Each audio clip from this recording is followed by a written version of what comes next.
সবাইকে আমাদের শুটিং শেষে আমরা মানে দীঘার একদম মোহনার কাছে রয়েছি। মোহনা একটু দূরে আমাদের কাছ থেকে। শুটিং আমরা কমপ্লিট করে তারপরে আমরা একদম সমুদ্রের ধারে দেখতে পাচ্ছি পিছনে কাছে জল আসছে একদম, ঠিক আছে, মানে একটুখানি রেস্ট করার জন্য। মানে আমরা কালকে রাত্রে প্রায় 4টে অবধি শুটিং করেছি জায়গাতে। তো আমাদের মুখ চোখ হয়তো একটুখানি প্রবলেম হচ্ছে, কারণ কালকে সারা রাত ঘুমানো হয়নি সবারই। বেশদারও একই অবস্থা, শুভেন্দুদারও একই অবস্থা, বিজয়েরও একই অবস্থা, ঠিক আছে। তো আমাদের একটু প্রবলেম হচ্ছে, ঠিক আছে। একটু শান্তি নেওয়ার জন্য রীতিমতো আসলাম।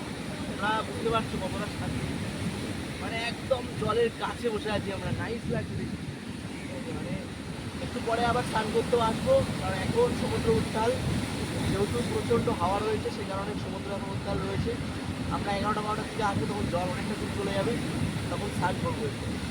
তো আমরা দেখো এতটা কষ্ট করছি শুটিংয়ের জন্য, তোমরা কিন্তু একটুখানি পাশে দেখো।